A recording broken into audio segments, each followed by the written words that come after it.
Uma boa tarde, meus queridos. Estamos iniciando mais um ano letivo. É com muita satisfação e prazer que eu estarei novamente com vocês, sendo professor de ciências. Para quem ainda não me conhece, meu nome é Tássio. Como eu disse, professor de ciências, tá certo? Pessoal, esse ano eu espero que seja um ano muito proveitoso, que vocês consigam aprender bastante, se divertir ao mesmo tempo e que vocês consigam criar laços fortes de amizade. Eu sei que estamos à distância, mas mesmo assim estamos juntos. Então, sabe, se precisarem de alguma coisa, pode falar comigo. E se tiverem dúvidas sobre o conteúdo, sobre o assunto, não guarde, perguntem, tá certo? Porque eu estou aqui para isso, para ajudar vocês. Então, vamos iniciar nossa aula?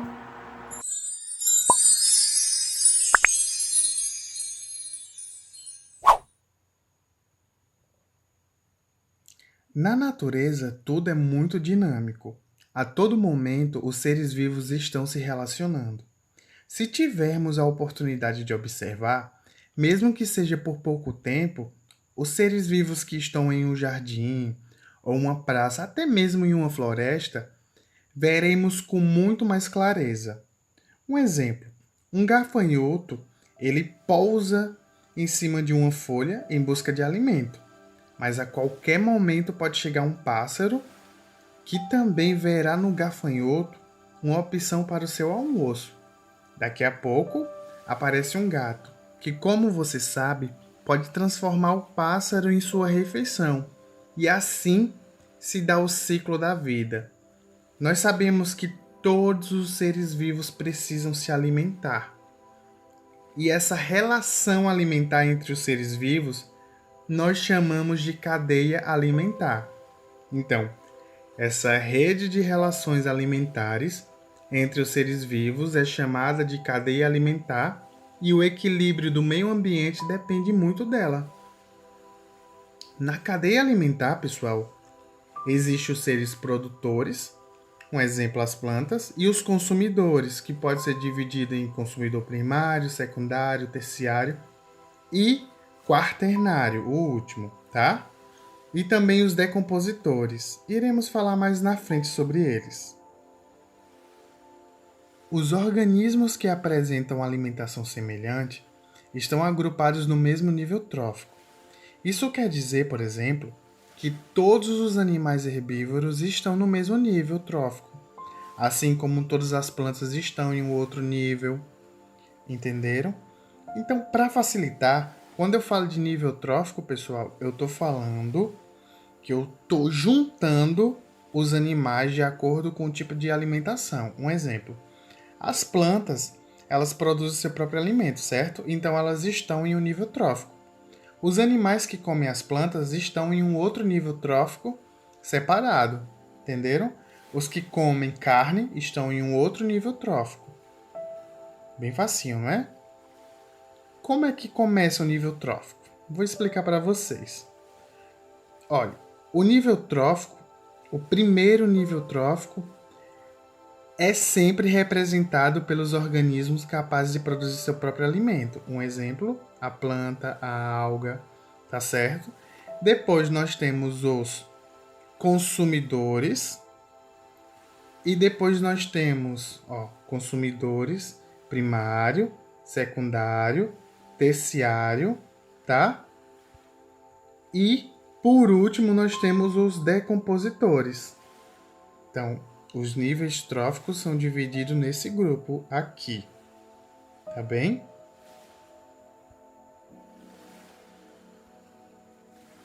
Vamos falar sobre cada um deles. Quem são os produtores? Pessoal, quando eu falo de produtor, eu estou falando dos seres autotróficos. O que significa isso mesmo? Autotrófico é quem produz o seu próprio alimento. Então, as plantas, elas são capazes de fazer isso, né? Elas absorvem a luz do sol, a água e o gás carbônico e transformam em quê? Em energia, certo? Essa energia vai ser o seu alimento, ela vai transformar em açúcar. Por isso que você não vê uma planta no restaurante, por isso que você não vê uma planta cozinhando, porque ela produz o seu próprio alimento. Outro exemplo são as algas. Quando você vai lá no rio, você encontra um monte de lodo, de alga, certo? elas também produzem seu próprio alimento.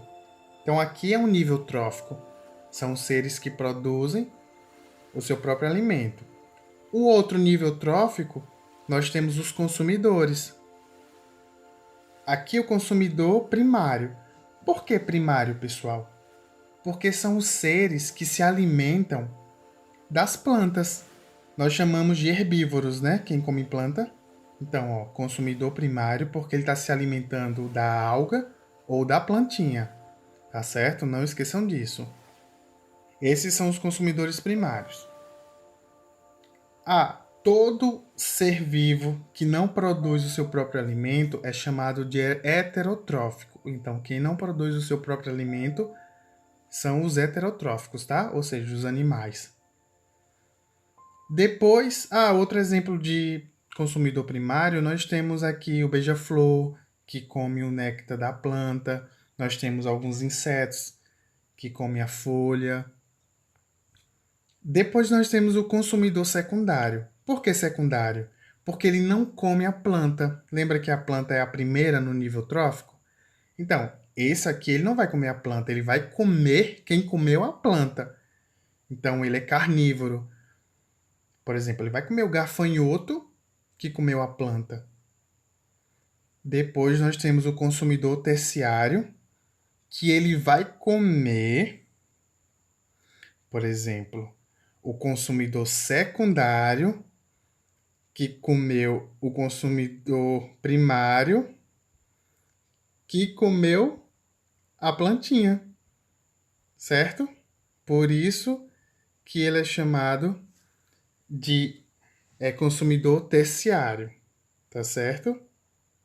Depois nós temos o consumidor final, que é o predador, que é basicamente quem vai comer um leão, por exemplo, que pode ter comido uma cobra, que comeu esse bichinho, que comeu o gafanhoto, entendeu? E o gafanhoto que tinha comido a plantinha. Então, por aí vai. O nível trófico significa isso. E por último, pessoal, nós temos no nível trófico os decompositores, que são aqueles capazes de se alimentar de animais, de plantas que já morreram. São capazes de destruir a matéria orgânica deles, fazendo com que parte dessa matéria orgânica seja usada para seu alimento e parte seja utilizada como adubo, por exemplo, para que novas coisas surjam. Um exemplo de decompositor são os fungos e as bactérias. Então, pessoal, quando eu falar de cadeia alimentar, eu estou falando da relação alimentar entre os seres vivos, que um depende do outro para sobreviver. Entenderam? Vou deixar bem mais claro isso. Por exemplo, aqui nós temos uma alga, não é? Ó, a alga, ela foi comida por um caracol, tá certo? Por que a setinha está da alga para o caracol? Significa que a planta, a alga, na verdade, ela doou energia para o caracol. O caracol ele foi comido pelo peixe, então ele doou energia para o peixe. Lembra que alimento é energia? Então é isso. A setinha está indicando que o peixe doou energia para a ave. Aqui é a mesma coisa. Eu tenho uma planta. A planta foi comida pelo besouro, então ela doou energia para o besouro. Aqui eu tenho um inseto, que o besouro, né, que foi comido pelo sapo, ele doou energia para o sapo. E o sapo para a águia. Aqui o trigo doou energia para o rato, que doou energia para a cobra. Por que a setinha não pode ser o contrário? Porque, como eu falei, a setinha indica que alguma coisa está doando energia para a outra. E o rato não vai doar energia para o trigo, não é? Na verdade, é o trigo que vai doar para ele, porque o trigo vai ser comido por ele. Entenderam? Bem facinho, né? Pessoal, e depois nós temos a teia alimentar. O que é a teia alimentar? Ela é um pouquinho mais complexa, mas vocês vão entender. A teia alimentar é como funciona o mundo real. Por exemplo, não é como se a planta fosse comida pelo besouro, o besouro. Não. Acontece que às vezes não tem o besouro. Então o sapo vai ter que se alimentar de outra coisa, não é? O sapo pode comer um rato, o sapo pode comer uma cobra, o sapo pode até comer um passarinho pequeno. Então ele vai ter que procurar alguma coisa para se alimentar, senão ele morre. E isso é chamado de teia alimentar. Ou seja, as teias alimentares podem ser definidas como diversas cadeias alimentares interligadas, entendeu? Então são várias cadeias alimentares ligadas. Um exemplo, aqui eu tenho uma ave, vocês estão vendo aí, aves de rapina. A ave, ela pode se alimentar de um porco, mas ela também pode comer uma outra ave, um passarinho. Ela também pode comer um mamífero, entendeu? É, essa ave pequena aqui, não sei se vocês conseguem ver, essa ave aqui pequena, ela pode se alimentar desse mamífero, mas ao mesmo tempo ela pode se alimentar do porquinho. Aqui, por exemplo, eu tenho o ser humano. O ser humano pode se alimentar de um artrópode, pode se alimentar de um peixe, pode se alimentar, por exemplo, de uma ave.